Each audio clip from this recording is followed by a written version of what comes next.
Bien le bonsoir les amis. Je vais me lancer pour donner mon pronostic pour la saison 2025-2026 de la Ligue 1 qui reprend ses droits dès ce vendredi avec un joli Rennes Olympique de Marseille. On commence tout de suite. Donc à la 18e place, je mets Le Havre. Le Havre qui est vraiment trop faible. Je ne les vois absolument pas se maintenir ou au pire finir 17e. Mais bon, voilà, je les mets derniers. Pour moi, il n'y a pas de doute. Ils retourneront en Ligue 2. Ensuite, pour la 17e place, je vais mettre Metz. Metz qui est promu. Metz qui a perdu son gardien titulaire. Metz qui est une école formatrice.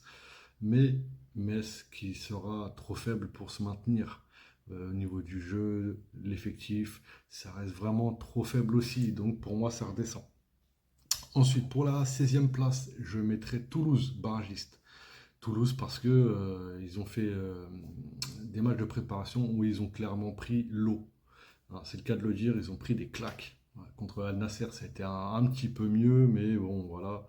Sinon, je crois qu'ils ont pris un 6-0 contre Stuttgart, ça a été très compliqué pour eux. Donc, je les vois lutter, vraiment. Ensuite, pour la 15e place, je mets Angers. Je mets Angers parce que Angers, c'est niveau effectif. Il y a du jeu, mais ça reste faible. Donc voilà, 15e. Ensuite, 14e, je vais mettre Lorient. Lorient 14e, champion de Ligue 2, devant le Paris FC. Mais voilà, Lorient, il y a une petite base, c'est solide quand même. Voilà, c'est le ventre mou bas du classement de la Ligue 1 pour cette saison. Ensuite, pour la 13e place, je place donc la JOCR. La JOCR, où il y a pas mal de petits jeunes. Bon, ils ont perdu aussi pas mal de bons joueurs, comme Djoubal, brésilien, qui a rejoint la Russie, Kranosdar, il me semble, avec deux, trois bons joueurs qui sont partis. Bon, il y a Sierra Alta qui arrive d'Angleterre aussi, donc c'est pas mal. Je vois bien Auxerre donc se maintenir et finir dans le ventre mou de la Ligue 1. Voilà. Ensuite, on enchaîne avec Nantes pour la 12e place. Nantes finira 12e. Ils ont un effectif où ils ont perdu pas mal de joueurs aussi, assez important. Il leur reste encore des bons joueurs, mais bon, voilà, ça fera le ventre mou. C'est plus le Nantes d'il y a quelques années, hein. Ensuite, à la 11e place, je place donc le Racing Club de Lens. Le Racing Club de Lens, c'est clairement faible. Ils ont perdu beaucoup de bons joueurs. Danso, qui pour moi n'a pas été remplacé. Ils ont perdu Medina.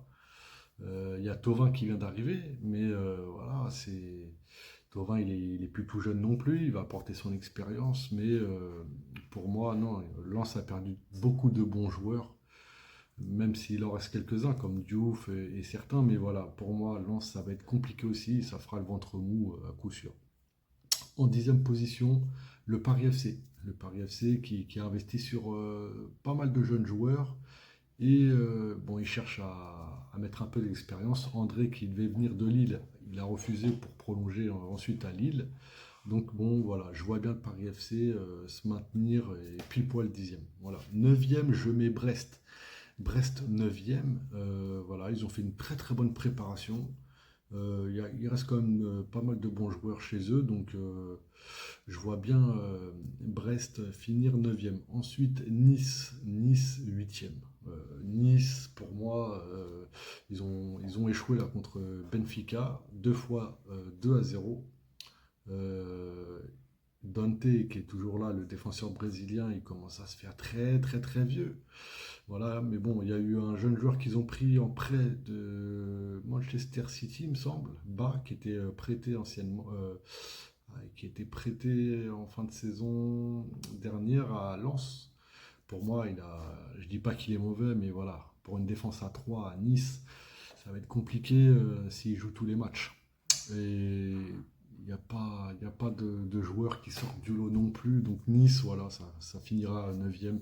Laborde, il est parti là en Arabie Saoudite, mais il n'a pas été remplacé. Enfin, c'est compliqué. Et, Nice, voilà, 9e. Et j'espère qu'ils n'iront pas plus haut parce que quand ils vont plus haut, Ils échouent à chaque fois. Donc pour l'indice UEFA français, vaut mieux qu'ils ne jouent rien du tout. C'est mon petit message personnel. J'ai rien contre les Niçois, hein, mais l'équipe, franchement, il y a l'argent, il faudrait investir pour. Voilà, bon, ça. Ensuite, en septième position, je mets Rennes. Habib Bey qui a fait venir certaines têtes qu'il a connues à Marseille. C'est un entraîneur qui a de la poigne. J'aime beaucoup Habib Bey. Donc je vois bien Rennes finir septième. Ensuite, Lyon. Lyon sixième. Lyon finira pour moi sixième. Et pareil, ils ont perdu des joueurs d'expérience, ils ont eu beaucoup de problèmes. Mais bon, voilà, c'est à côté. Niveau jeu, ils ont des joueurs que j'ai mentionnés dans d'autres contenus précédemment. Del Castillo, De Carvalho. Donc je pense que c'est pas mal. C'est pas mal du tout. Lyon peut espérer quelque chose de très sympathique cette saison avec cette jeunesse qui pousse pour s'installer puis redorer le blason de l'Olympique lyonnais. Ensuite, en cinquième position, je mettrai Lille. Lille qui reste quand même une grosse équipe de Ligue 1, qui est toujours présent dans le haut du classement hein, depuis quelques années maintenant. Malgré la perte de Chevalier, voilà, bon, un goal, Lille va en trouver un. Je crois même que c'est en finalisation.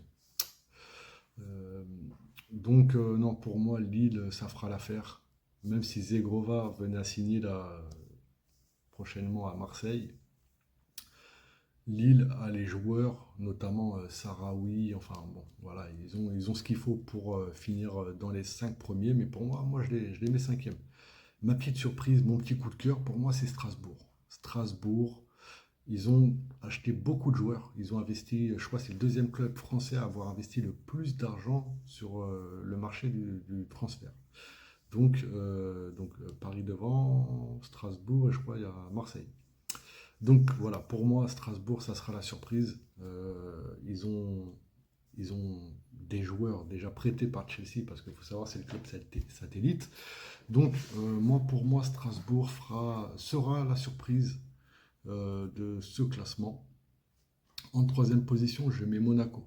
Monaco, bon, Monaco, ça peut être surprenant de les mettre troisième et pas deuxième. Je les mets troisième parce qu'ils ont quand même un bon noyau. Il n'y a pas eu beaucoup de départs, hormis Ben Seguir qui n'a pas prolongé son contrat, qui est aujourd'hui un agent libre de signer où il veut. Je comprends d'ailleurs pas pourquoi aucun club se manifeste sur ce joueur-là, qui est pour moi vraiment un super joueur, Elias Ben Seguir.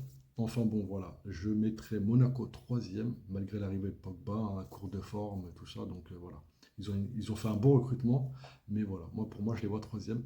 Deuxième, je vois bien Marseille. Marseille, avec le recrutement justement qu'ils ont fait, si la mayonnaise elle prend bien et vite, ça peut faire mal. Ça peut faire mal. Et puis, ben, premier, il n'y a pas de surprise, pas de doute, c'est le Paris Saint-Germain. Le Paris Saint-Germain est largement au-dessus. Je pense ça va être beaucoup plus dur cette saison, du fait, bah, déjà, les coupes, hein, et puis ils n'ont pas eu beaucoup de repos entre la Coupe du Monde des clubs qu'ils ont joué en finale contre Chelsea, perdu, et puis voilà, la reprise là contre Tottenham, où ils ont gagné en 10 minutes. Donc voilà, je vois bien Paris champion, mais ça va être beaucoup plus dur pour Paris, je pense, cette saison. Clairement. Voilà.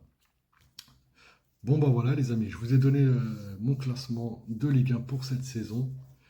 Je vous demanderai juste un petit like pour soutenir les amis, et puis voilà. À bientôt, prenez soin de vous. À plus tard.